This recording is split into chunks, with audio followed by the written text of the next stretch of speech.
আহা, হ্যাঁ, মনে হচ্ছে একেবারে যেন ভুতুরে পরিবেশে বসে ভূতের হাতে খাবার খাচ্ছি।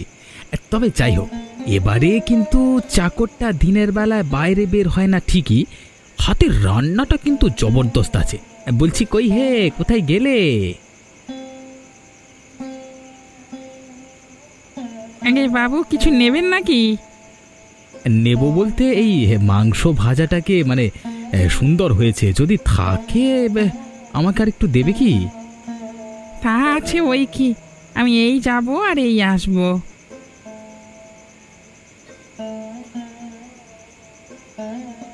কি ব্যাপার বলো তো, তুমি এরকম ভূতের মতো চলে যাচ্ছ আবার ভূতের মতো চলে আসছো। তুমি আদতে মানুষ তো? আমার তো সন্দেহ হচ্ছে। ওসব সন্দেহের কথা বাদ দিন, এই নিন, এই ভাজা মাংসটা খেয়ে দেখুন। ওরে বাবারে, তুমি কি দিয়েছো আমাকে? মানুষের কাটা হাত! তো তুমি তাহলে সত্যি করেই ভূত? খেয়ে দেখুন বাবু, এরকম সুস্বাদু জিনিস আর কোথাও পাবেন না। একবার খেয়ে দেখুন। ওরে বাবারে, বাঁচাও!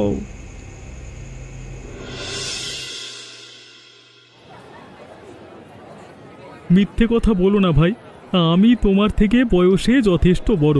আমাকে এসব মিথ্যে কথা বলে কি হবে? সত্যি করে বলো না, রাতের বেলায় কিছু দেখেছো নাকি? আপনি কিন্তু এরপর আমাকে প্রচণ্ড বিরক্ত করছেন, জানেন তো? আমি আপনাকে কতবার বলবো এক কথা, আপনি সেই প্রথম দিন থেকে আমাকে ভয় দেখিয়ে আসছেন। আরে ভয় নাই ভাই, আমি তোমাকে সত্যি কথাই বলছি।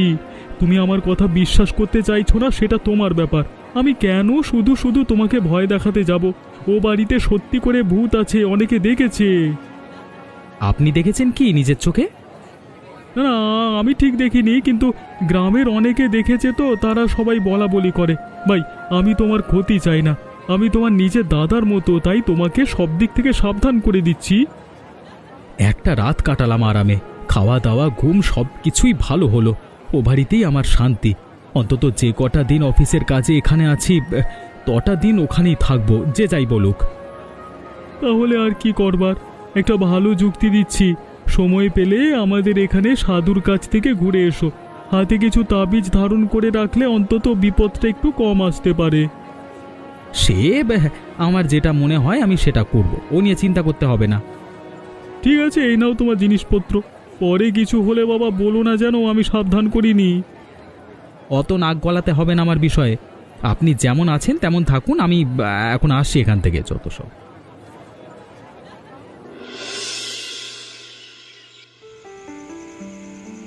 বুঝলে বুড়িমা, আমি অনেক পরিকল্পনা করে ব্যাটাকে এখানে পাঠিয়েছি। কোম্পানিতে থাকলে আমাকে টেক্কা দিয়ে দিচ্ছিল, এখানে নিয়ে এসেছি টেনে, এই কারণেই এক ঢিলে দুই পাখি মারা যাবে। কিন্তু বুদ্ধিটা কার ছিল? আমার তো। আমি এখানে বেড়াতে না এলে জানতেই পারতাম না এত সুন্দর সুযোগ। আরে আমি তো ইচ্ছে করে এখানে কাজ ফেলে রেখে চলে গেছিলাম, যাতে করে এই পল্লবকে এখানে আনতে পারি। কিন্তু বুড়িমা, আমার এখন একটা বিষয়ে খুব ভয় লাগছে। কি বিষয়ে ভয় লাগছে বাবা? আমি যেখানে আছি যদি ও জানতে পারে, তাহলে কিন্তু অনেক বড় লাফড়া হয়ে যাবে। আর অফিস থেকে আমার দূর সম্পর্কের পিসিমা মারা গেছে বলে ছুটি নিয়ে এসেছি। তুমি কোনো চিন্তা করো না, তুমি যে আমার কাছে আছো এ কথা কেউ জানতে পারবে না। আর ওই ছেলেটার জানার কথা ভুলেই যাও। কিন্তু আমি একটা কথা ভাবছি, 2 রাত তো পেরিয়ে গেল, কিন্তু তাতেও কিছু হলো না কেন? সেটাই তো, আদেও কি ও বাড়িতে ভূত আছে? ওরে পাগল, আমি নিজের চোখে দেখেছি। আর তাছাড়া তুই আগের বার এসে নিজেই তো বলেছিলিস কার যেন হাসির শব্দ শুনতে পেয়েছিলিস। তা পেয়েছিলাম, কিন্তু গ্রামে অনেক বদমাইশ লোক আছে, তো বলা তো যায় না, তাদের চক্রান্ত হতে পারে। না না না না, আমার মনে হচ্ছে বিষয়টা নিয়ে একবার একটু খুঁটিয়ে জানতে হবে। ওই ব্যাটাকে কথায় কথায় একবার ভয় দেখিয়ে রাখতে হবে। জানিস তো, যেখানে ভয় সেখানেই ভূতের উপস্থিতি।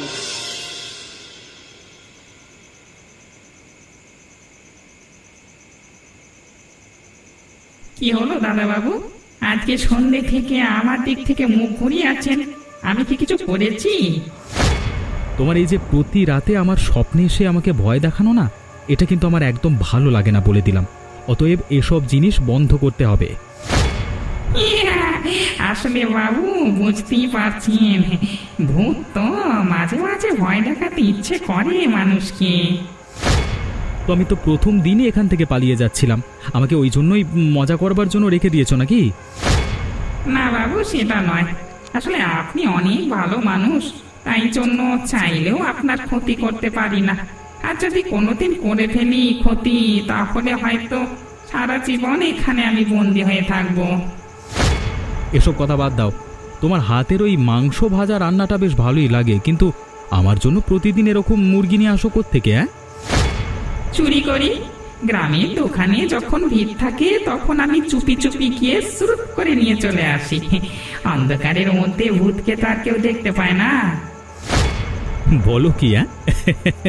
বেশ হাসির ব্যাপার। কিন্তু একটা কথা বলে রাখি, এইভাবে প্রত্যেক রাতে যদি আমাকে ভয় দেখাও তাহলে কিন্তু আমি এখান থেকে চলে যাব। না বাবু, সেটা করবেন না। হ্যাঁ, আপনাকে বন্ধু হিসেবে পেয়েছি, আপনার সাথে সময় কাটাতে বেশ ভালো লাগে। সেসব তো ঠিক আছে, কিন্তু একদিন তো আমাকে এখান থেকে যেতেই হবে। কোম্পানির কাজে এসেছি, কাজ শেষ হলেই কেটে পড়বো এখান থেকে। আমি আছি তো, আপনি কোনো চিন্তা করবেন না। আপনার জীবনকে একদম আমি বদলে দেব। ঠিক আছে, কি করবে তুমিই জানো। দেখো আবার মেরে টেরে দিও না যেন। এখনো বিয়ে থা করিনি। এখন যাও, আমার খুব ঘুম পাচ্ছে, ঘুমিয়ে নি।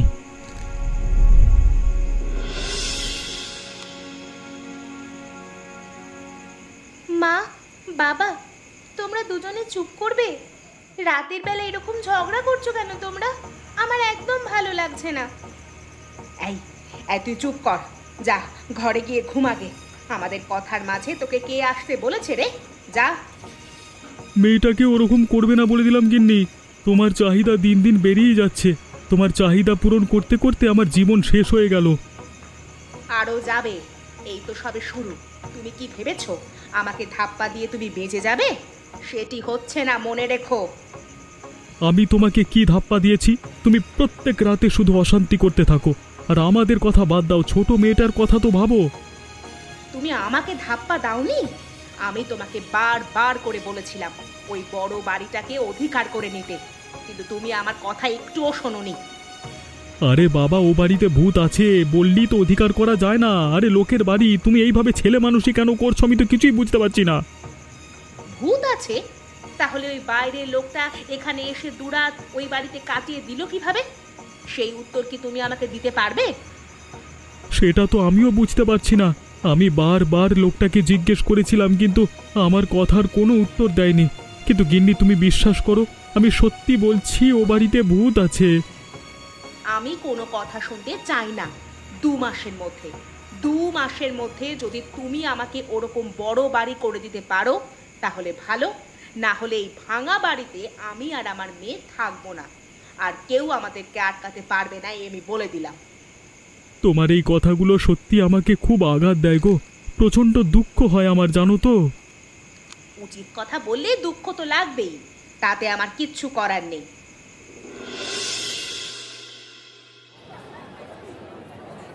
কি ব্যাপার, দোকানির আজকে মন খারাপ বলে মনে হচ্ছে? কি হয়েছে কি? আপনার বিয়ে হয়েছে বাবু? আমাকে দেখে এখন বিয়ের বয়স বলে মনে হচ্ছে? সেসব এখন ঢের দেরি, এখন ওসবের কোনো গল্প নেই। করো না ভাই, করো না। একা আছো, বেশ ভালো আছো। সত্যি বলছি, বাড়িতে একটা দজ্জাল বউ থাকা মানে নিজের বাড়ির থেকে ভূতের বাড়িতে থাকা অনেক ভালো। ভাবছি তোমার সঙ্গে গিয়ে থাকবো, বুঝলে? কেন, হলোটা কি, আমি কি জানতে পারি? আর বলো না, ও বাড়িতে ভূত থাকে, কেউ বিশ্বাস করতে চায় না। তার মধ্যে একজন হলো আমার স্ত্রী। আমাদের ঘর বাড়ির অবস্থা তো একদম ভালো নেই। আমার গিন্নির আবদার, কেউ যখন থাকে না ও বাড়িতে আমরা গিয়ে থাকবো। তাহলে অসুবিধা কি আছে? আমি তো ওখানে আছি, আমার তো কোনো অসুবিধা হচ্ছে না। সেটাই তো হচ্ছে সমস্যা। এতদিন না হয় ভয় দেখিয়ে আমি চুপ করিয়ে রেখেছিলাম সবাইকে। তুমি যেহেতু ওখানে আছো, সবাই আরও সাহস পেয়ে গেছে। আমার বউ তো আমাকে যা তা বলে হুমকি দিয়ে দিয়েছে। যদি না আমি ব্যবস্থা করি, ওর কথা মতো কাজ করি, তাহলে ঘর ছেড়ে চলে যাবে বলেছে। তাই নাকি? এ তো মহা মুশকিল হয়ে গেল। যাক, আমি ওখানে আছি, অসুবিধা নেই। তোমার যদি মনে হয় এক রাত ওখানে কাটাবে তাহলে যেও। মাথা খারাপ নাকি? কে মরতে যাবে ভাই? অকালে যদি প্রাণটা চলে যায় আমার, তাহলে আমার মেয়ে বউকে কে দেখবে? তাহলে আর কি, আমাকে কয়েকটা জিনিস দিয়ে দাও, আমি বাড়ি চলে যাই।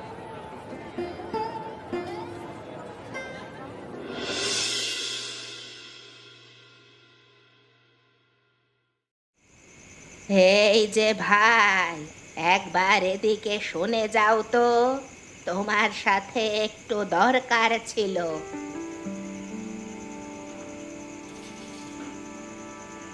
আরে, আপনি বৃদ্ধ মানুষ হয়ে এই অন্ধকারে গাছতলায় কি করছেন?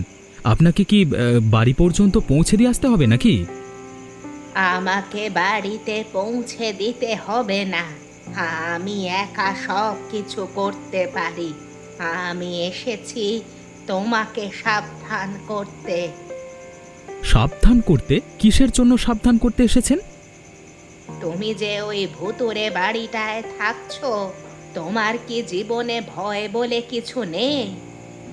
আবার আপনিও চলে এসেছেন সেই ভূত নিয়ে ভয় দেখাতে? আর কতজন এসে এভাবে যে ভয় দেখিয়ে যাবে আমাকে কে জানে। আরে বাবা, আমি তো ওখানে বেশ ভালো আছি।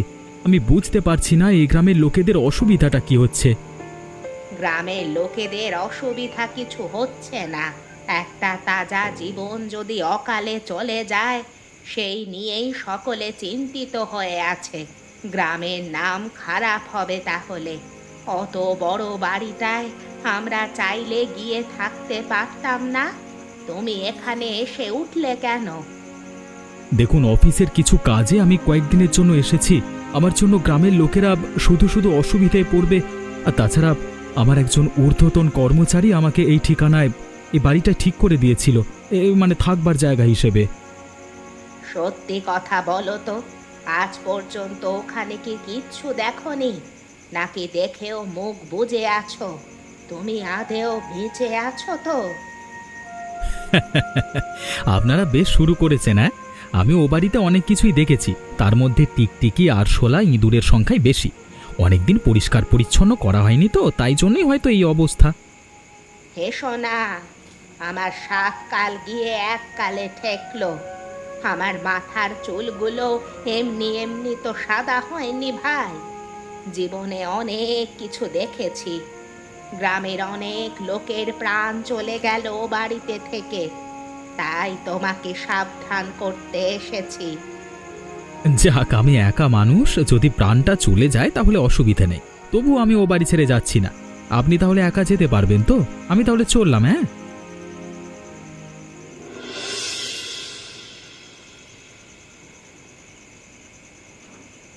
মা, তুমি কি একদম না চুপ করে বসতে পারো না?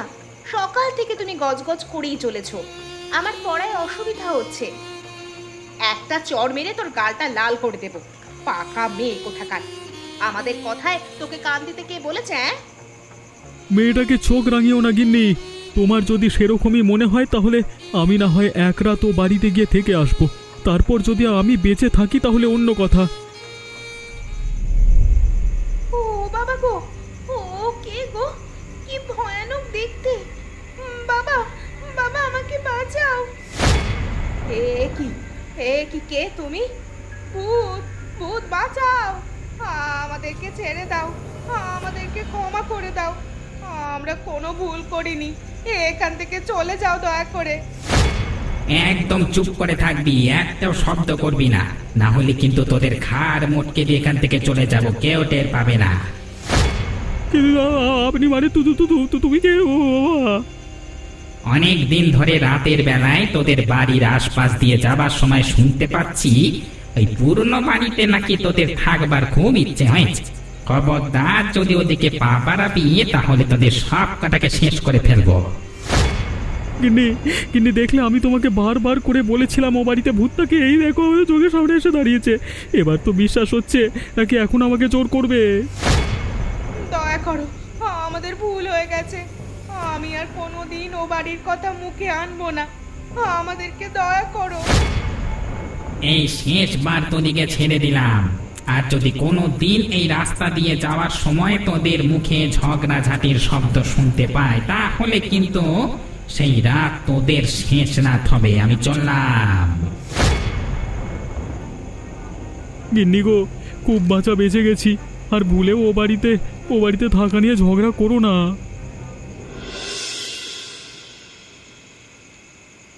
ওই শালা চামারকে শুধু ভয় দেখে লাভ নেই, তাকে নিজের হাতে খুন করে ছাড়বো, তারপর ভূতের নামে দোষ চাপিয়ে দেব, তাহলে সমস্যার সমাধান হয়ে যাবে, আমার পথের কাঁটা সরে যাবে। তাছাড়া ওর কাজের সমস্ত নাম আমি নিয়ে নেব। কি ব্যাপার, ঘরের ভেতর থেকে এরকম হাসাহাসি শব্দ আসছে কেন? একবার উঁকি দিয়ে দেখি তো। তারপর কি হলো? ওই ঘনা দোকানি কিছু বলছিল নাকি? সে আর কি বলবে, সকলেই তো আমাকে দেখে ভয়ে অস্থির। আজকে মনে হচ্ছে আমি একটা কাজের মতো কাজ করলাম, না হলে ওর বউ বোধহয় ওকে অত্যাচার করে শেষ করে দিত। সে আর বলতে, লোকটা এমনি হাসি খুশি আছে, একটু বোকা ধরনের তো। আজকে আমার ওকে দেখে খুব খারাপ লাগছিল, তাই জন্যই আমি তোমাকে এসে বললাম। আর একটু মাংস দেবো নাকি? এই না না, প্রতিদিন আমাকে ভাজা মাংস খাইয়ে মারবে নাকি? কি ব্যাপার বলো তো তোমার? নতুন কোনো ফোন দিয়ে এঁটেছো নাকি? অন্যান্য ভূতেরা ভয় দেখিয়ে মেরে ফেলে, আর তুমি মনে হচ্ছে আমাকে খাইয়ে মারবে। আরে না না বাবু, আপনাকে মারতে পারি? আমি তো বলেছি আপনি যা চান তাই দেব। আপনাকে আমার বেশ ভালো লাগে, আপনার জন্য আবার আজকে একটা পরিবার বেঁচে গেল। এই রে কচু পোড়া, এই ভূতের সঙ্গে বন্ধুত্ব জমিয়ে বসে আছি। কি লোক রে ভাই! না, এখান থেকে আমি পালাই, না হলে আজকে রাতে আমি মার্ডার হয়ে যাবো ওই ভূতের রাতে। ওরে বাবা, আর কেউ কিছু জানতেও পারবে না। সালাদের আমি ছাড়বো না, দুটোকে একসাথে খতম করবো। দাঁড়া!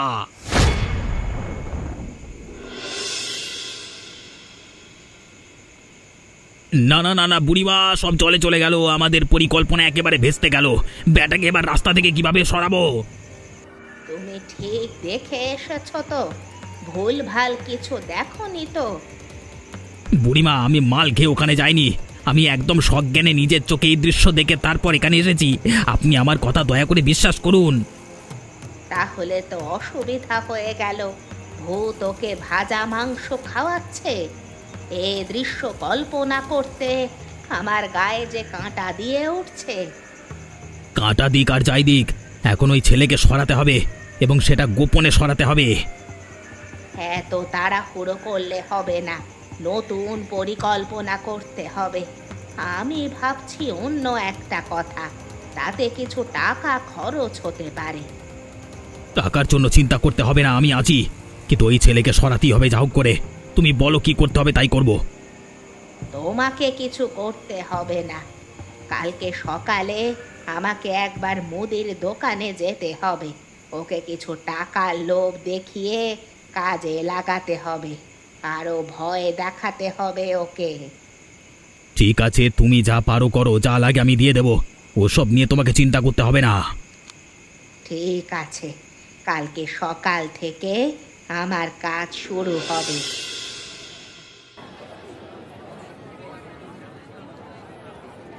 শোন ঘনা, তোর একটা কাজ আছে। কাজটা ঠিকঠাক করে দিতে পারলে তোকে অনেক টাকা দেব।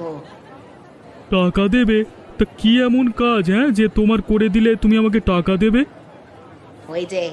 ওই যে আমাদের পুরনো ঘরে যে লোকটা এসেছে না, ওকে একটু ভয় দেখিয়ে আসতে হবে রাতের বেলায় ভূত সেজে। তাই নাকি? তা আমার কি খেয়ে দে কাজ নেই? আমি শুধু শুধু একটা মানুষকে কেন ভয় দেখাতে যাব? ও যেমন আছে ওখানে থাক, তাতে আমার তো কিছু যায় আসে না। আমি সেটা বলিনি। তুই কাজটা না করলে আমাকে এতগুলো টাকা অন্য কাউকে দিয়ে দিতে হবে, তাছাড়া আর কি। তুমি যে টাকার কথা বলছো বুড়িমা, তা তোমার হাতে এত টাকা এলো কোথা থেকে? দুদিন আগে তো ঠিক মতো খেতে পারছিলে না, আর আজকে তুমি আমার কাছে এসে টাকার গরম দেখাচ্ছ। তোকে গরম দেখাইনি। যদি কাজ করতে যাস তাহলে বল, তোর সঙ্গে বেশি বকতে আসেনি আমি এখানে। ওখানে ভয় দেখানোর কি আছে? ও বাড়িতে তো এমনিতেই ভূত আছে, আজকে হোক বা কালকে হোক এমনিই মারা যাবে ভূতের হাতেও। ওসব নিয়ে বেশি ভাবনা চিন্তা করে লাভ নেই। তাহলে তোকে দিয়ে কাজটা হবে না, আমাকে অন্য কাউকেই খুঁজতে হবে। দেখি কাকে পাওয়া যায়। কি ব্যাপার, হঠাৎ করে বুড়িমার ওই ছেলের উপর এত আক্রোশ কিসের জন্য জন্মালো? ব্যাপারটা একটু ঘাঁটিয়ে দেখতে হবে তো। তার আগে আমি ব্যাপারটা জানাবো আজকে রাতে গিয়ে। মানে দাদা, রাতের বেলা এমনিতেই এখানে আসতে ভয় পাই, কিন্তু আমরা যে খেতে বসে পড়লাম, খাবার কে নিয়ে আসবে? সেটা একটু পরেই দেখতে পাবে। খেতে খেতে আজকে দুজনে মিলে ভালোই গল্প করা যাবে। এই নাও, দুজনে মিলে বসে বসে খেতে খেতে গল্প করো। ওরে বাবারে, মরে গেলাম! আমাকে বাঁচাও বাবু, এ ভূত কালকে কি আমাকে হুমকি দিয়ে এসেছিল। দয়া করো আমাকে, আমি ইচ্ছে করে আসিনি, আমি ওনাকে একটা ভালো কথা বলতে এসেছি, ওনার ভালোর জন্য। এত ভয় পাওয়ার কিছু নেই, আমি তোমাকে মেরে ফেলছি না। যা বলবার তাড়াতাড়ি বলো। কি হয়েছে গো? তোমাকে এরকম মানে কেমন একটা লাগছিল, মনে হচ্ছিল যেন তুমি কোনো গুপ্ত রহস্য জানতে পেরে গেছো। আসলে আমাদের পাড়ার এক বুড়ি আজকে এসেছিল। আমি জানি না এত ক্ষমতা কোথায় পাচ্ছিল। আমাকে টাকার লোভ দেখালো এবং তোমাকে এখান থেকে উঠিয়ে দেওয়ার জন্য ভূতের ভয় দেখিয়ে এসব কথা বলল। আমি একদম না করে দিয়েছিলাম। আমার সন্দেহ হয়েছিল একটু, তাই সেই সন্দেহের কথা তোমাকে জানাতে এসেছিলাম। আচ্ছা, তাহলে এই ব্যাপার। আমার মনে হচ্ছে ওর পেছনে একজন যুক্ত আছে, আর আমার আন্দাজ যদি ঠিক হয়ে থাকে তাহলে তোমাকে এসব নিয়ে কোনো চিন্তা করতে হবে না, আমি ওদের ব্যবস্থা করে দিয়ে চলে আসছি। এমন ভয় দেখাবো, বাপ বাপ করে দৌড়ে পালিয়ে যেতে বাধ্য হবে। মানে আমার পরিবারের কোনো ক্ষতি হবে না তো? আপনি তো আমাকে এখানে আসতে বারণ করেছিলেন। আরে ওসব চিন্তা মাথা থেকে দূরে সরাও, আর ভাজা মাংস আর রুটি খাও। খেয়ে বলো কেমন হয়েছে, বুঝলে?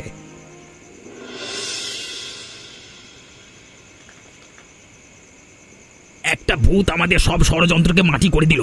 এভাবে হয় না, আমাদের যা হোক করে একটা ব্যবস্থা করতেই হবে। দরকার হলে একটা তান্ত্রিক ডাকবো। এই রে, তান্ত্রিক ডাকতে গেলে তো মোটামুটি পাশের গ্রামে যেতে হবে। এখানে তো কোনো তান্ত্রিক নেই, আর আমি তো অত দূর রাস্তা যেতে পারবো না। তাহলে আমাকে রাতের অন্ধকারে লুকিয়ে লুকিয়ে যেতে হবে, তাছাড়া তো কোনো উপায় দেখতে পাচ্ছি না। কাউকে কোথাও যেতে হবে না, আজকেই তোদের দুজনের খেল খতম করে দেব। ওরে বাবারে, ভূত এসেছে! পালাও, পালাও এখান থেকে, পালাও! বাঁচতে চাইলে পালাও। ওরে বাবারে, দয়া করো, তোমার এখানে কি দরকার? আমরা তো তোমার কোনো ক্ষতি করিনি, শুধু শুধু কেন এসেছো? পল্লব দাদা বাবুর ক্ষতি করবার চেষ্টা করেছিস তোরা, হ্যাঁ? তোদের কি আর বাঁচিয়ে রাখা যায় না? ওদের মধ্যে একজনকে আজকে আমি খতম করবই। ওই বাড়ি থেকে কেউ পল্লব দাদা বাবুকে বের করতে পারবে না। লাগছে, আমাকে ছেড়ে দে। আমি আর কোনোদিন এরকম অপকর্ম করব না। আমাকে দয়া কর, আমাকে ছেড়ে দে। মনে আছে সেই দিনের কথা? ওই বড় বাড়িতে যখন আমাকে চোরের অপবাদ দিয়ে আত্মহত্যা করতে বাধ্য করেছিলিস, তুই আজ পর্যন্ত সেরকমই রয়ে গেলি। তোকে আজকে শেষ হতেই হবে। কি রে, তুইও কি মরতে চাস নাকি নাকি এখান থেকে পালাবি? আমি এক্ষুনি পালাচ্ছি, আমি আর কোনোদিন এখানে আসবো না। ওরে বাবারে, বাঁচাও!